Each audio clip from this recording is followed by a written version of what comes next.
I thought you were going to say dig a little deeper. Throwback I mean, to I could also sing Tiana. it, but I won't.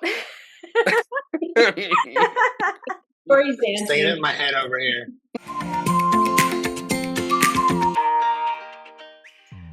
Welcome to the Travel Genie Show. You are here for some Disney tips and tricks, and if you're like us, we are looking forward to some pineapple whips on your next Disney vacation. I am Brandy, and together with Joel and Corey, we are former Disney cast members.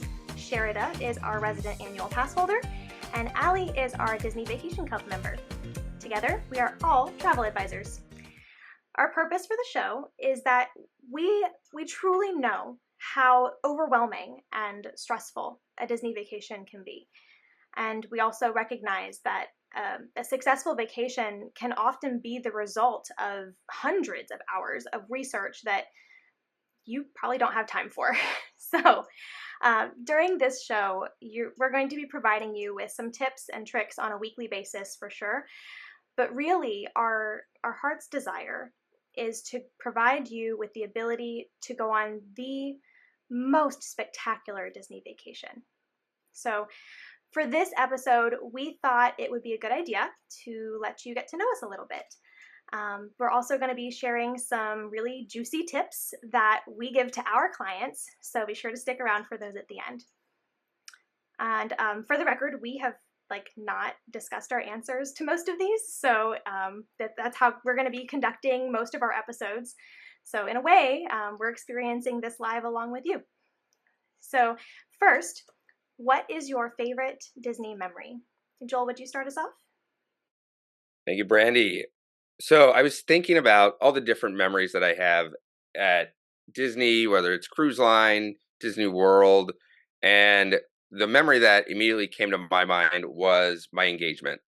So I met my wife. We were both cast members back in a million years ago, 2012. And so I was looking for a special engagement.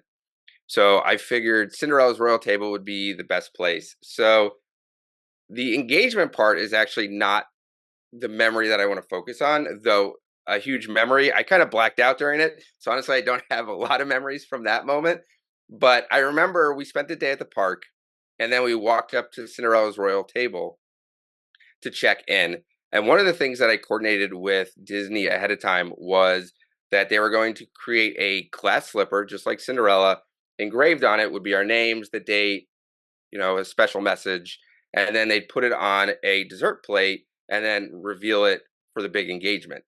So what I did not know is that they apparently put these slippers on display at the entrance to Cinderella's Royal Table. So I walk up to check in, and then my wife's like, "Oh, let's go look at the menu." So I walk over to the menu. She's a little delayed, and on the menu, board, is the glass slipper. And so I immediately turn around, grab my wife, and go, we'll worry about the menu later. And she was so confused. But that is just a memory that has always stood out to me. And I think it's really not because of the snafu of trying to keep this a secret, but that it's, again, Disney going that extra mile of not only that they offer this glass slipper, but they're putting it on display because it's a very exciting day for a guest. And so it's just a really cool Disney memory to have. I love that so much. With that, I'm purely curious, is that an extra service? Does it cost extra? For those who are wondering. Yeah, absolutely. It was an extra service. And actually, one of the cool things was I decided Cinderella's Royal Table just because it's in the castle, for those that don't know. And so it overlooks Fantasyland. And so I hunted for reservations and couldn't find any. And then I reached out to the special events coordinator at Disney, and they were like, "Oh, we have this great service. We'll get you the center table at Cinderella's Royal Table," and essentially made a reservation for me. So I have no idea if I bumped someone off the list or if this is something they keep aside for these special events. But yeah, Disney helped me out, and it was extra. I don't remember what it was, but it's an engagement, so extra is extra. For sure, for sure. Sherida, would you like to go next? My favorite memory is actually the first time I got to see Cinderella's castle in person. I'm originally from Canada, so I didn't get to grow up going to Disney all the time. I had been to Disneyland once previously. But being a Disney fan and seeing the castle on TV all the time, before movies, all that stuff.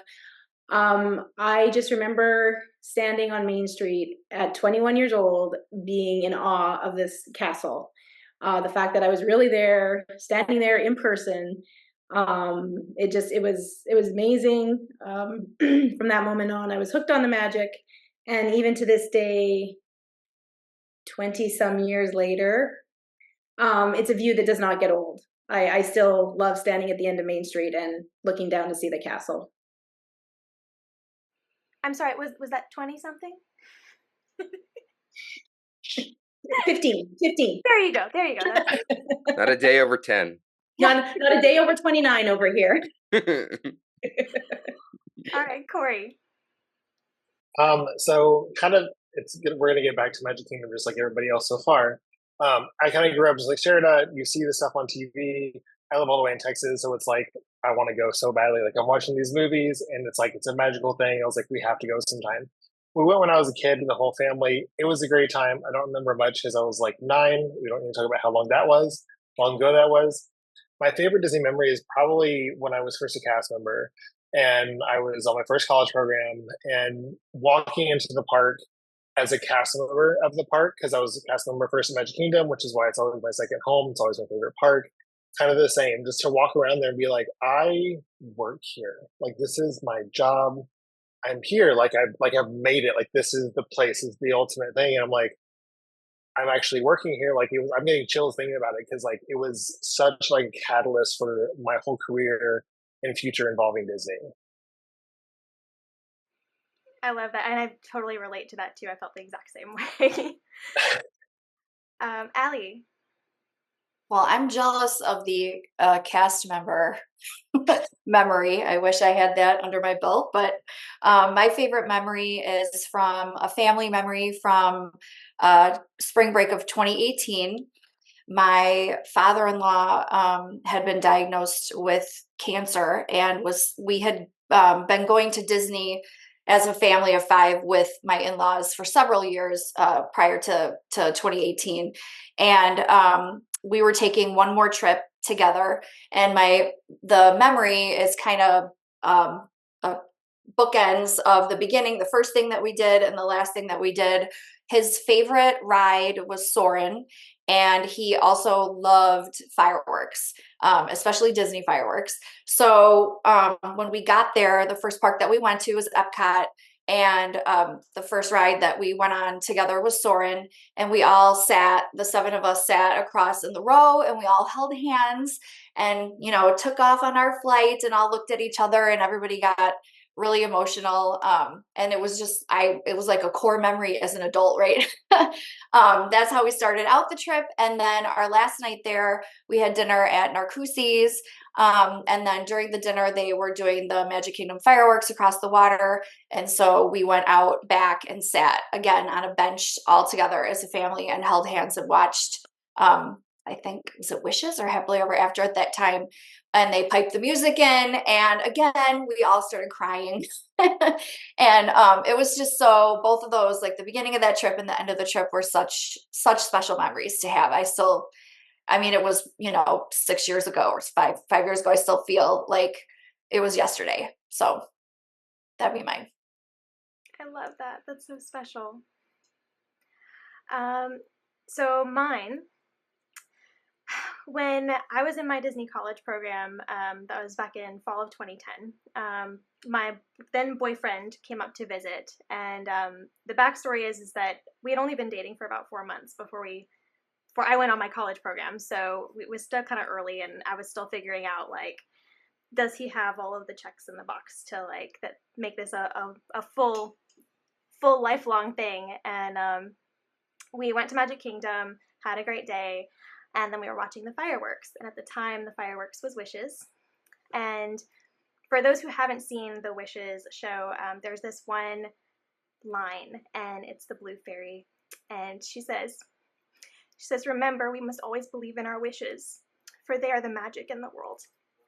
And I remember looking at my boyfriend's face at the time and just watching him fall in love with the magic of Disney. And like that, to me, that was like that little moment where like I was already in love with him, but like it was that last little cherry on the top that I needed. And so of course now we're like we got engaged at Disney and married at Disney, and we went on honeymoon on DCL. And so you know, Disney has been a huge part of our relationship, but to me, like that's where it started. So that's really special to me. So Brandy, was your husband a Disney fan before you? so he was a Disney like he grew up with Disney. He was a 90s kid too. But you know, the magic of the parks is something that is just this one level up. And I think we all know what we're talking about. Like it's just something else. And that was the piece that I was like, okay, well he likes Disney, but like does he love Disney? Because like he loves me, but does he love Disney? Because that's going to be a problem if he doesn't. So that was a big thing. The final checkbox. Yeah, exactly. Okay, so the next one, I'm going to get like real honesty here. Why should people listen to your advice as we do this podcast and show as a whole? Like we're here, we're talking, we're going to do a lot of tips and tricks and things, but why you? So I'd love to start with Allie on this one. Well, I feel like I'm in, at least among us, the unique position of being a DVC member as well as a travel advisor, which Allie, allows. What's that? Do you want to say what DVC is for those that may not Oh, know? sure. It's Disney Vacation Club. It's Disney's version of a timeshare. So you buy in, and then you, instead of paying cash for your room, you use points that you are allotted every year. So as a result of that, we do go to Disney, take a Disney trip at least once a year, if not more often. And so since I get to do that, and I'm not just, you know, visiting multiple times just for a day, we get to stay. Usually we stay anywhere from 4 to 6 nights each trip. So it's great because every time we go, we try to, you know, well, now I've stayed at all the hotels or the deluxe DVC resorts, but we like to try to mix up, you know, to have that experience of having stayed at every deluxe resort. And then again, because we get to go what I would consider frequently for multi-day stays, we try to, I mean, I think there's over 400 eateries on Disney property. So every time we go, we try to eat at all different places. And we, you know, usually when we go, we try to pick at least one thing, if not 2 things that we haven't done before, like an extra experience or something. So I do feel like since I'm so fortunate to be able to go on all these multi-night stays, I get to experience a lot of different things on every trip. So I do feel like I'm a pretty good resource for people for not just doing the same things over and over. Like I have a lot of different experiences to share with people. Yeah, absolutely. Sheridan. So, as Brandy said at the beginning, I am the resident annual pass holder. I am lucky enough to pretty much have Mickey in my backyard. I'm here in Tampa.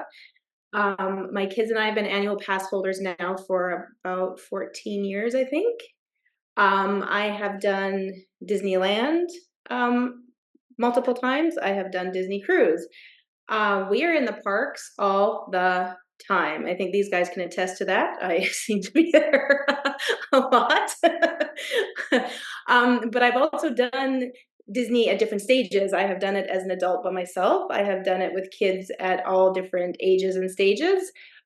We are very fortunate enough to be able to go whenever we want. So I'm able to help stay on top of all the new things and all the goings-ons, and get to be some of the first to experience new attractions when restaurants open up again, all that kind of stuff. So pretty fortunate that way.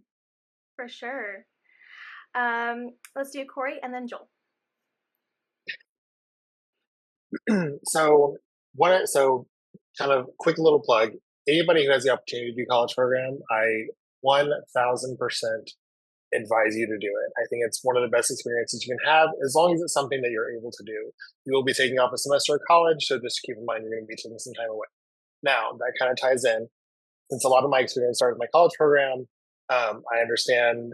I think a lot of my angle is budgets. I'm into budgets. I love numbers. I love playing with numbers. I love crunching numbers. It's like, okay, how much can we possibly get in the numbers you give me? And I'm like, we're going to make it work and we're going to have a great time.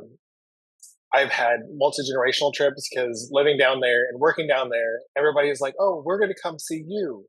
Like, okay, come see me because I live at Disney World. So it's one of those, like, you have the credibility of, like, they know that you're the person because you work there. In some capacity, I have worked in all parks. I usually brag about it. And my working experience is on and off for about 8 years. So I've had a lot of experiences with different parks, with going by myself, with going with a spouse, with going with kids, with going with lots of friends, with going with little friends, going with family. Like, there's so many experiences that you're able to have with the luxury of a cast member that it definitely feeds you to a lot of those insights. And some of my little, not always tips, I like to give some little hints at things. You kind of learn a lot of the magic and how a lot of the magic works. And to me, that it enhances the magic. I like to share some of that knowledge sometimes because I think it really helps people get into the magic and the detail. I know we were talking about this the other day with Haunted Mansion or Terror Terror. The detail is absolutely amazing. If you want to know, we just gotta talk and I can tell you everything.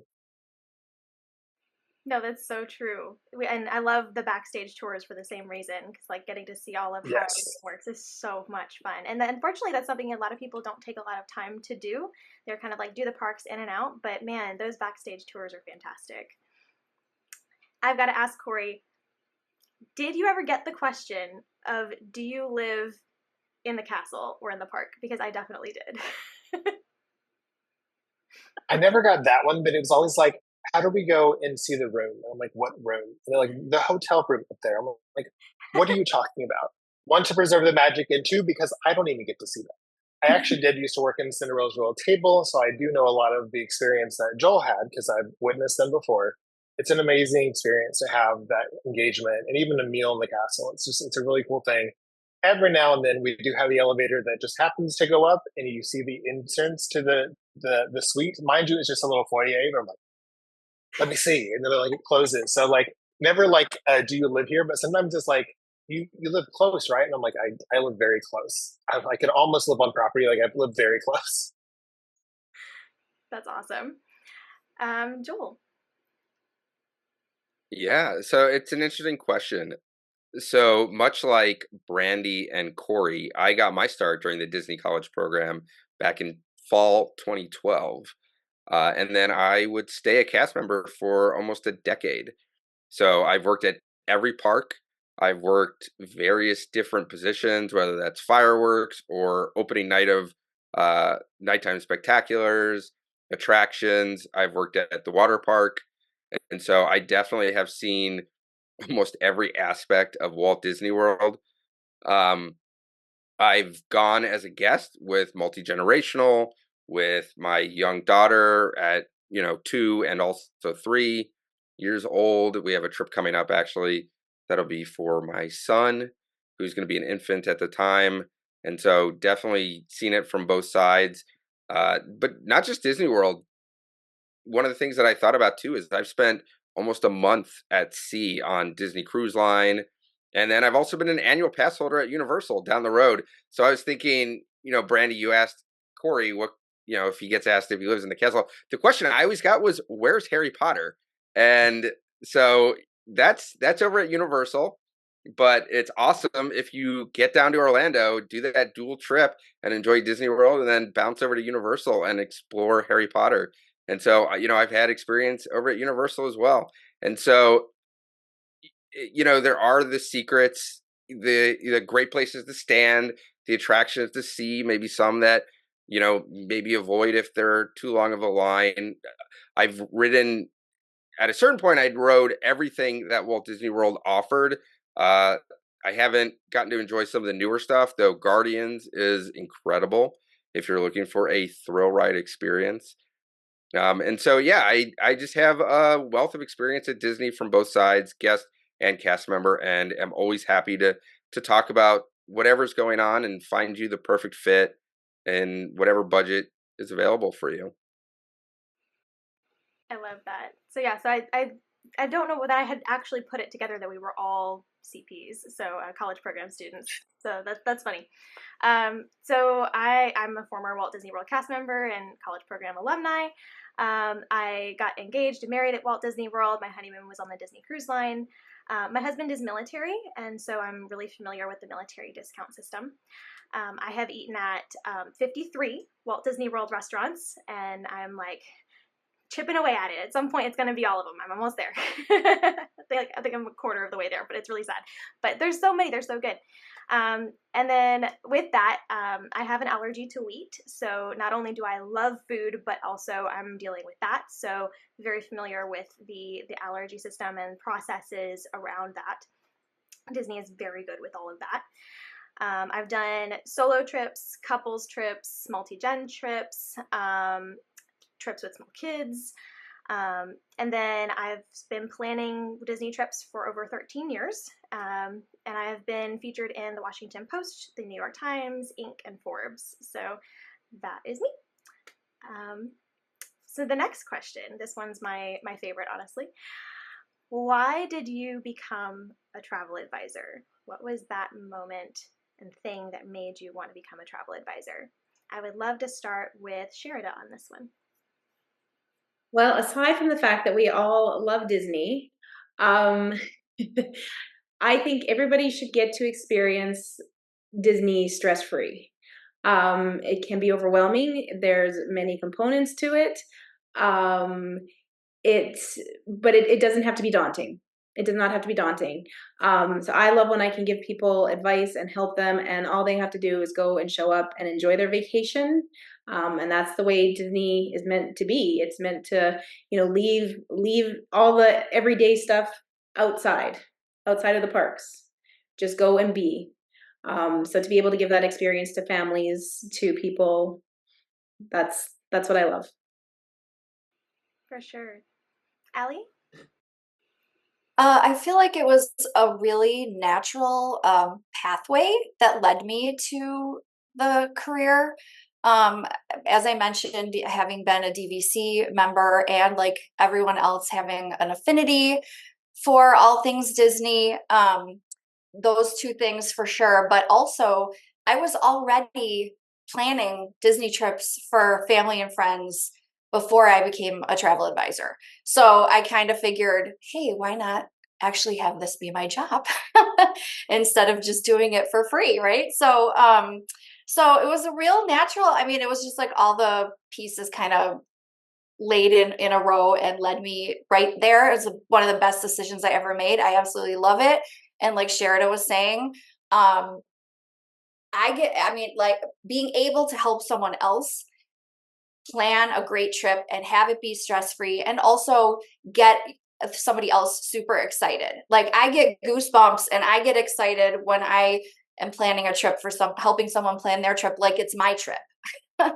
So I think, when you feel like that, that you're in the right place for line of work. So I love it. For sure.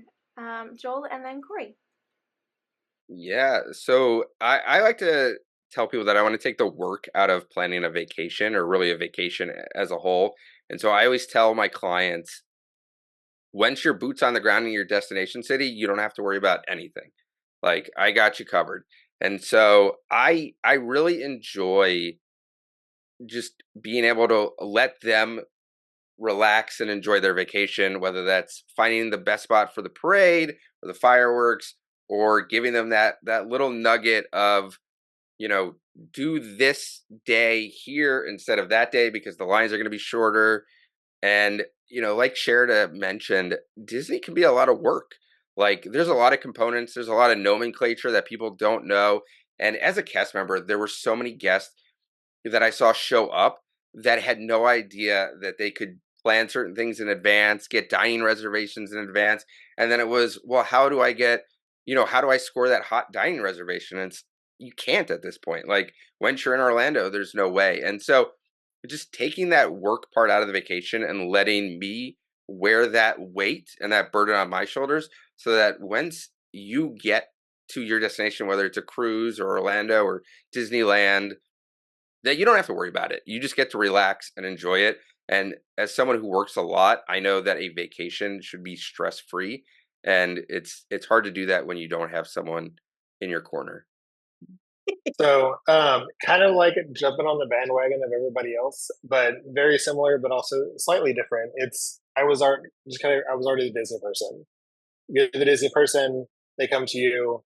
It just kind of made it, like Allie said, kind of a natural transition to just that should be something I'm doing all the time. Why is it every now and then? Why don't I do this for everybody? And then kind of like with what everybody keeps saying is it's a lot of that stress.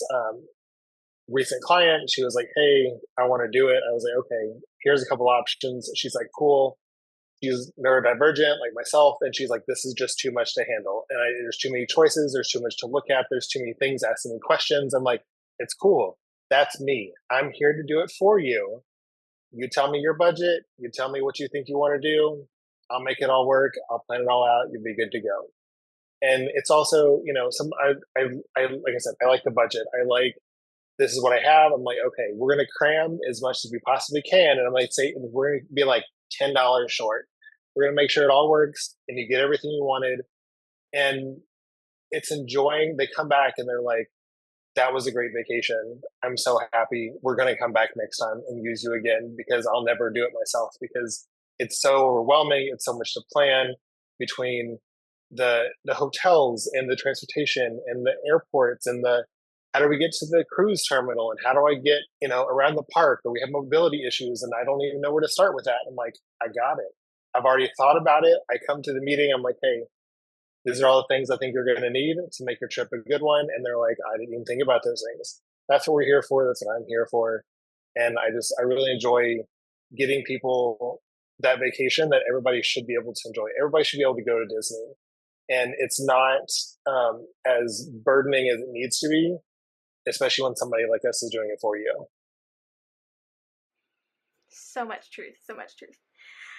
So, sort of like you, Joel, like when I was a cast member, I would see these families, and some of them were having like that 1990s like commercial experience with like the kids running in slow motion and like so much, like you get it.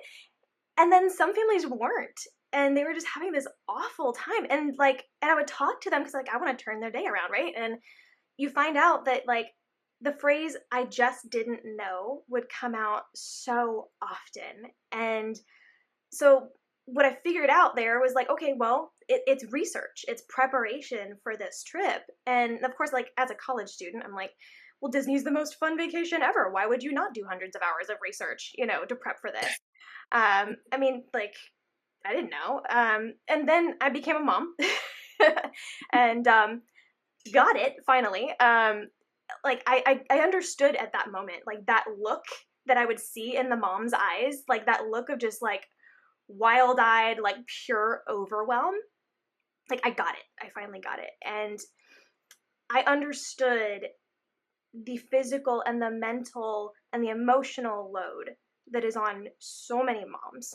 And so like me, like as a new mom, I was dealing with like postpartum anxiety and breastfeeding issues and like trying to go back to work and find a babysitter and all of these things. And so we were like, oh, like let's go on a Disney vacation amidst all of that. And I was like, despite all of the experience I've had, I would like some help. I would like to pass this off to someone else. The burden of it, I don't have the bandwidth for it in this moment. And I wasn't able to find what I was looking for because what I wanted was someone to truly lighten the load.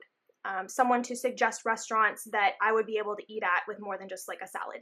I wanted someone who would be able to tell me where I could eat it during my layover at the airport.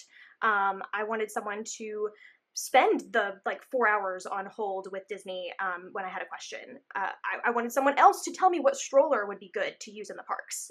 Like, I needed someone to take all that off of me. And when I couldn't find someone who was ready to go that deep with me, I was like, I don't want any other mom to feel this way. And so that was kind of my turning point in my moment because I wanted to provide that service and that I wanted to take that load off of other moms' shoulders. And I had a client yesterday, just talking with her for the first time, and I literally watched her shoulders come down from around her ears. Like, you could see the weight being lifted, and like that is where my heart is, and that's what my calling is. So now I know we've all seen. I was gonna say we've all seen like the moms, and there's. I know at least the cast members of us have seen the moms with the binders, and I'm like, how much did you put into that? And like their structure. I'm like, there's nothing wrong with structure. Structure keeps all organized. It keeps things moving. But I'm like, she did that. She has a binder of a minute by minute itinerary. I'm like, hey, you don't need to do that. We'll do it for you.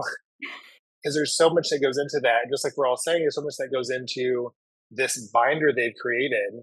And I'm like, I can do the same thing. And you don't have to do it. You don't have to worry about it. I'll see you in a couple days with some quotes. Deposit. We're good to go. Your vacation's ready. Like, it'll be that quick and that easy. You don't need to have a binder of your minute by minute that you spent hundreds of hours researching. Yes. Yeah, well, and I just saw earlier today actually on Facebook that someone was complaining that their vacation was going terrible. They were 3 days in and just nothing was going the way it was supposed to, and they didn't know this and they didn't know that. And it's like, nobody should go on a vacation and then 3 days in be thinking you just should pack up and abandon ship. Like, that is, like, my heart goes out to that family, because that's disaster. And so that's where, again, it's like, we know the ins and outs. We know the good restaurants, the maybe not so good restaurants, the rides that are worth the wait, maybe the ones, ways to sneak into some rides ethically, but score those shorter wait times, like, so that you're not doing, like you said, that months of research, or just so many people just show up and they just have no idea what, they think of like a Six Flags or a Cedar Park, like Cedar Point, and they don't know that Disney is really its own beast. For sure. Yeah, people don't realize, like, the property that Walt Disney World sits on is the size of the city of San Francisco. Like, it is impossible, physically impossible, to do it all in 4 days, a week, 2 weeks, 3 weeks. And so you really do have to be selective and think through what you're going to do and what you're not going to do and what's realistic for you and your family, because it's going to be different for everyone.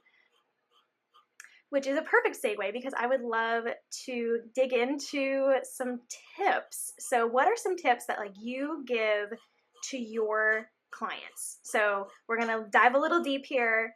Nothing super generic. Like, actually give me an actionable tip that you would love to give to our listeners. I thought you were going to say dig a little deeper. Throwback to. I could also say it, but I won't. Staying in my head over here. I just need like the parade of the jazz people walking around the living room. Do the second line, 100%. Who wants to kick us off? Who's going first? I'll go. I have my tip. Just because this follows on what Joel was just speaking about. My favorite tip that I like to tell people, something that my kids and I do, we, at the end of the park day, like to get in line for one of our favorite rides, a couple minutes before park close. The unspoken rule, I guess, is if you are in line for a ride before park close, you will get to ride that ride. It works out beautifully for rides that you might miss your Genie or can't get for Lightning Lane or whatever. Sherida's mic dropped off. So in the meantime, Allie, would you jump in with your tip, and we'll jump back in with Sherida when we can hear her again? Sure. I have kind of a more, I won't say generic tip, but it's a little more broad, and it goes back to kind of what we were talking about the planning part. I feel like you need to take a good look at yourself and your habits and your personality and how you like to travel in general before you start planning your Disney trip. Because the Disney trip that you see that somebody else has planned if that's not the type of trip that you like to take, you are going to be miserable. So if you're the kind of person who likes to just go with the flow and likes to be spontaneous and doesn't like to have the binder, know thyself, right? So you should plan that type of a trip for yourself. And conversely, if you're like, I need my binder with my color-coded charts and all the reservations for everything lined up, then that's the kind of trip that you should plan for yourself. Because if you try to do the opposite, you'll go bananas in the opposite way. So I know it's a little more broad, but I think it's so important to have that in mind when you start planning. That's one of the things that I actually love about Disney Cruise Line. So my wife and I generally like to take opposite vacations. So she is all about, let me find a good beach with a good book. And I am the, let's plan every minute of every day and go the 14-hour days and see every site that we can at a locale. And so cruises are awesome because I can fill my day with all the trivia and the animator classes and alcohol tastings and whatever that's offered on Disney Cruise Line, and my wife can just sit back at the pool with a good book, catch a good Disney movie and relax, and then we meet up for dinner and have a nice night together and recount our spectacular days. So it's awesome in respect to cruises. So if maybe you and your spouse are not the same vacationer, take a look at cruise line for sure. Yeah, I completely agree with that. And I'll throw in on top of Allie's that, like, if you are not an early morning person, like, don't do rope drop. Like, you don't have to. Like, I had to tell someone that yesterday. Like, you don't. Like, everything she had read was like, you have to do rope drop. And like, no, you don't. Like, my family, we roll into the park at 10:30 with like the hordes of other people, and it's fine. Like, we have a great time. And then like we leave in the middle of the day to go take a break because we need it. Like, you don't have to take a vacation that is like from rope drop to the end of the kiss goodnight at the end of the night. Like, you don't have to do that. So totally, I completely agree. Know thyself. I'm stealing that now. Do you wanna mention what rope drop is for Oh, those sure. that may not know? So colloquially in the Disney universe, we call rope drop when the park opens. Like back in the day, they actually would like hold a rope across the entrance, and they would literally drop this rope to let everyone in. And so now we call it rope drop, even though they don't actually use a rope anymore. So yes, so that's rope drop, and then kiss goodnight would be the other end of it. So after fireworks, typically the park stays open an extra little bit. Main Street in particular will stay open a good bit longer, usually like 2 hours, but don't quote me on that. So that one stays open really late. But when the park is actually like, please leave, there's this beautiful little I won't even call it a show, but it's just a moment that they've created, and you can look up at the castle. This music plays, and there's this quote from Walt, and it's just this beautiful moment, and the castle sparkles, and so it's called the Kiss Goodnight. Don't miss it. If you are a late night person, it is really great. Yeah, I was gonna say if you are a late night person, I would actually say you're better off at the end of the night. There is significantly less people there that last hour of the day as opposed to the first hour of the day. Corey, what is your tip? I was a cast member too long. I have too many. A couple ones to point out. So, haha, chuckle, chuckle. So, a couple of the ones to point out, kind of similar. So, I feel like I have a couple. The main one that I always tell everybody. So, I work with a lot of people that tend to have kind of tight budgets. I don't mind. I enjoy it. Like I said, I like crunching the numbers. There's ways to, most people know this, some people don't. Always be aware that if you have a Target card or you have a Sam's membership, there are discount gift cards. You book a package with us, you can pay your whole Disney portion, your whole Disney package with gift cards. Cruise line, you can pay with gift cards. National Geographic, anything that we're going to plan for you through the Walt Disney World Company, you can pay all those in gift cards. Also with that, people who bring little kids and you don't want them scanning their magic bands, if you still get a magic band, if they do their magic bands and they run around tapping everything, and then the parents get the bill at the end of the week and they're like, how did we spend $2,000? because you gave your child the code to the Magic Band, or you didn't put a code on the Magic Band, and they've been charging stuff when they were getting snacks at the pool while you were asleep or reading your book, like Joel's wife. So get them some gift cards. They're waterproof. Some of them are waterproof. I was like, go get them gift cards. I was like, get the gift cards, save your 3 to 5%. It adds up, guys. I was like, $1,000 is $50. $50 is another meal that we bought. $50 is the upgraded airline ticket that we wanted. I was like, there's ways to save those money, and also know when you're going. So similarly to just really, I always talk too much. What Allie was saying is kind of knowing yourself, know when you're going. If you want a relaxed trip, you don't want to go the week between Christmas and New Year's. I had a client that just did that. They had a fantastic time. It's a very busy time, and it's probably one of the busiest weeks of the entire year for Disney. Now, fantastic fireworks on both ends of that. But if you want a relaxed time, we can give you the times to go.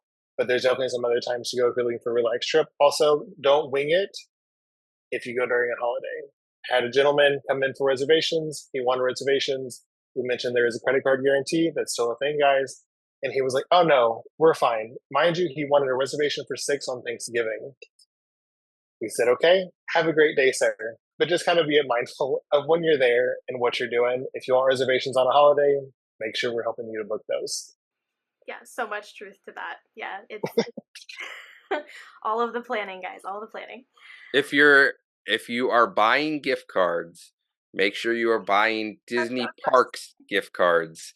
Not Disney Plus. Not Disney Plus. Yeah, there's an issue a couple months ago where someone bought thousands of dollars of Disney Plus gift cards, which are not usable in Disney Parks. Ask Disney why they set it up that way. No idea. But Disney Parks gift cards are what you would need for Disney destinations. Yep. Read I also assume they do not work on Disney Plus. This is what you want to be getting. This one. There you go. Examples. Yes. Joel, I think you have your tip for us. Yeah, I'm gonna do 2. I'm gonna do somewhat of a broad one and then a super duper specific one. So my broad one is don't try to do it all in one trip. A number of us have already mentioned that. There is so much to do that you would go crazy. You would end up disappointed because something's going to get bumped from your schedule. Focus on what the most important things you want to do, whether that's a character dining or a specific attraction or a show, and focus on those. Make sure you can get those off your bucket list. So that's my broad one. My super specific one. So my favorite shift as a cast member was working the fireworks. It was happily ever after.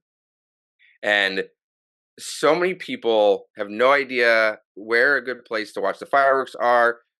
They try to watch right in front of the castle, which to me is a little too close because you can't kind of see what's going on around you.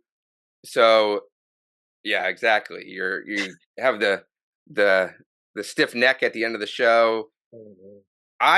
I always like to recommend you stand between Casey's Corner and Plaza Ice Cream Parlor. It is about halfway back Main Street, USA. It is the perfect view, and I always recommend you get there about 45 minutes to an hour before fireworks. And here's the real tip. You can stand in the middle of Main Street, USA. It will not feel that way that early on because most people will be standing on the sidewalks. Go ahead and stand in the middle of Main Street, USA. I always told people that, even as a cast member working, and they'd look at me like I had 10 heads. Stand there because someone else will. So if you stand on the sidewalk, you're gonna lose out on your central Magic or Cinderella Castle view. Just park your butt on Main Street, USA, in the middle, block the traffic. It's fine. People will walk around you, and just get ready to enjoy that view. Grab a Mickey bar. Grab a hot dog and just enjoy it. You will have a spectacular fireworks view and night great way to close out your night.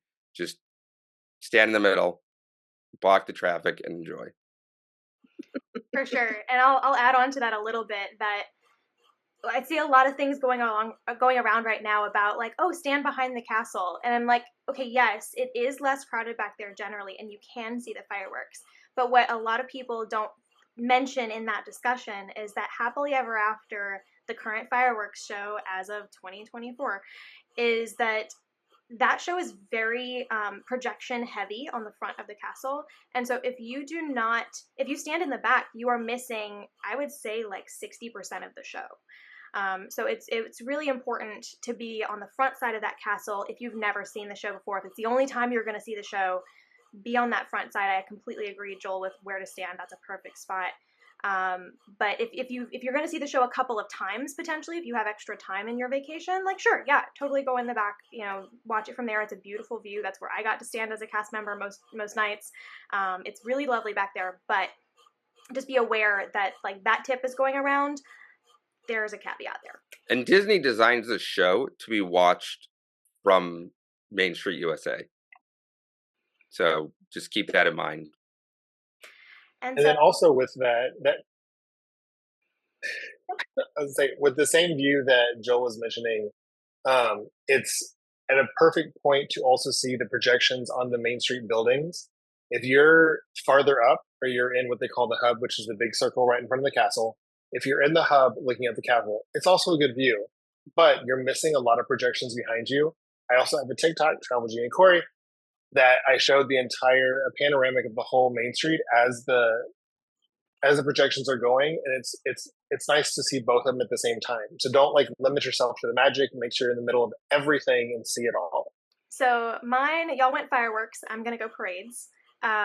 So with the current parade in 2024, which is Festival of Fantasy, that parade is usually held at 1 or 2 times a day. So first of all, if it's held twice at noon and at 3, please go to the noon one. It is always going to be much less crowded than 3 o'clock. That's number 1. Number 2, here is where you want to stand. If you go all the way into next to Tiana's Bayou Adventure, which at this moment is not open, it will be, but it still applies even when it is open. Right across from that is this little teeny tiny walkway that actually leads you back towards Adventureland. But that is where the parade starts, is through the gate that's right there. So if you can stand there and looking towards Tiana's Bayou Adventure, that is going to be a fantastic spot for 2 reasons. First of all, no one stands there. Everyone thinks that you've got to go to Main Street and watch the parade from there. And you really don't. It's very, very crowded. Please don't do that. So usually, like, I can typically walk up to that noon parade like 15 minutes early and have like a spot right on the front line. Like, no one is standing around me. The other great thing about it is that because there is no one standing on the opposite side of the street, all of the characters are going to look in your direction on that side of the street. And so you're going to have the most amazing photos and videos and character interactions with your kids if you're standing on that side. So that is my favorite little tip there. And one other thing, the parade will end for you about 15-20 minutes before everyone else, which will allow you to go get in line at one of the attractions while everyone else is getting ready for the parade. Yes, exactly. You'll be right next to Tiana's and Big Thunder Mountain, so just run over there and jump in line before they all come from Main Street. For sure. Or loop back around through Adventureland, because the parade is cutting that whole area off, and so you're going to have short lines there too. So, does anyone have anything extra? Bonus. I mean, we could go on for a couple of days. I know. Save it for another episode. So for now, we would ask you to follow us on your favorite podcast app and join us next time for more Disney tips, tricks, and pineapple whips. See you next time.